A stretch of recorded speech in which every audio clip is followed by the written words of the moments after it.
তারপর আমাদের মুরগির ছাল ছাড়ানো হচ্ছে, রাতে পিঠে হবে, মাংস পিঠে হবে, ওই জন্যই ছাল ছাড়ানো হচ্ছে। মাংসও আছে, বোনলেস চিকেন আছে, ছাল আর এই দেখো এই ছাল ছাড়াচ্ছে। আমিও ছাড়াচ্ছিলাম, উঠে বললাম এগুলোকে এখন আগুনে একটু সেঁকবো, তাহলে সেই সরু সরু রুমাগুলো পুড়ে যাবে। এই যে এখন ছাল ছাড়ানো হচ্ছে, সুন্দর করে অনেকটা ছাড়ানো হয়েছে। মাংস পিঠে হবে আজকে রেসিপি,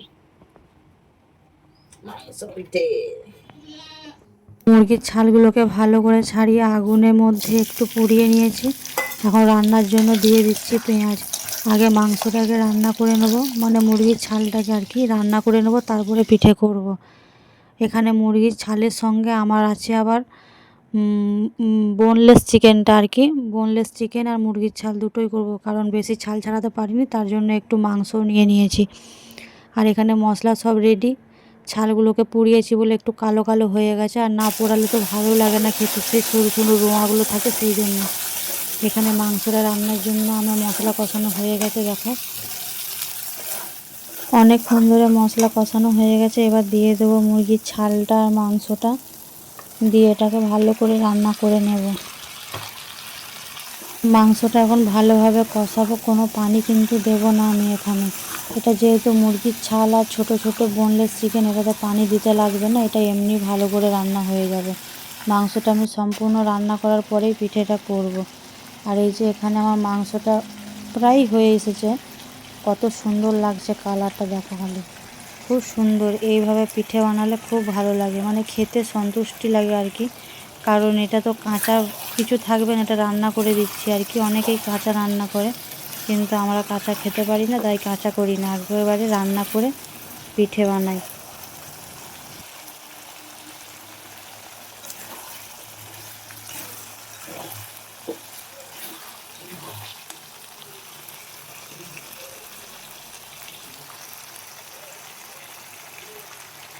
এখানে আমি চালের গুঁড়ো নিয়ে নিয়েছি, এটা আতপ চালের গুঁড়ো, পিঠে করে যেটা খাওয়া যায় আর কি। আর এখানে মাংসটা আমি আস্তে করে দিয়েছি, গ্যাসটা একদম আস্তে করে দিয়েছি। এবারে গ্যাসটা বন্ধ করে মাখিয়ে নেব আটাটার সঙ্গে মাংসটা।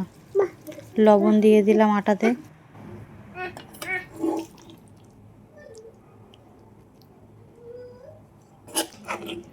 এখানে আমি একটু তরকারি আগে থেকে তুলে রাখলাম, আমি রাতে ভাত খাবো সেই জন্য, আর বাকিটা এখানে দিয়ে দিয়েছি। এবার এটা এই যে কত সুন্দর আমার মাখানো হয়ে গেছে, এটাকে তেলে ভেজে নেব।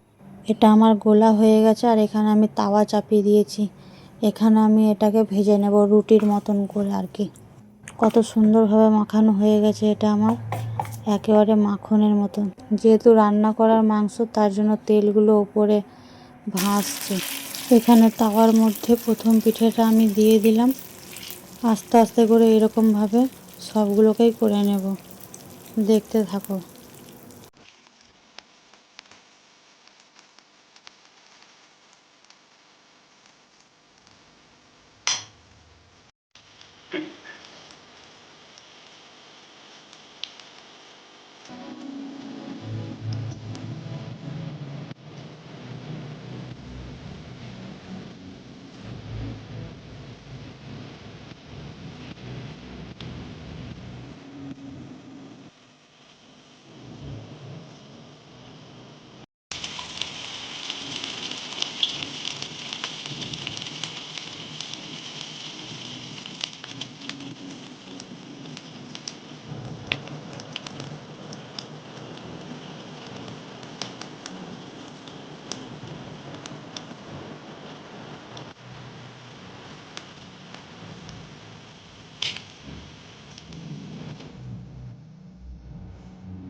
খাও খাও খাও।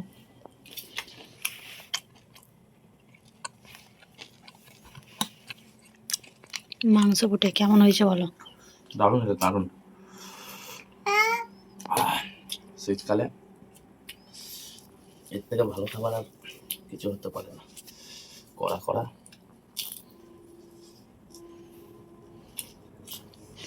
এটা সন্ধ্যার টিফিন আর এরা রাতে খাচ্ছে। একে জিজ্ঞাসা করি, মুনমুন মজা? খুব মজা? একদম। একদম অনেক মজা। এটা হামিদি দাও, পাপাকে না। তো টাটা দিদা, টাটা টাটা টাটা। টাটা করে দাও তো। টাটা বলো, টাটা। টাটা করে দাও, টাটা। চলো খাওয়া দাওয়া করি। সত্যি দারুণ লাগে খেতে। হ্যাঁ তো লাগবে তো, কত কষ্ট করে ছালগুলো ছাড়িয়েছি। গরম গরম। আর এরকম ছাল পিঠা কে কে খাও কমেন্টে জানাবে। আমরা খাই, প্রায় দিন খাই না ছাল ছাড়ানোর ভয়ে। তাও বেশি ছাল ছাড়াতে পারিনি বলে মাংসও ভরে দিয়েছি এর মধ্যে।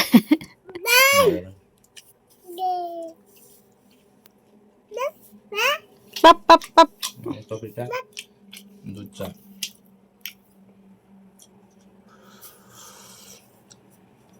আলাদাই স্বাদ। হুম।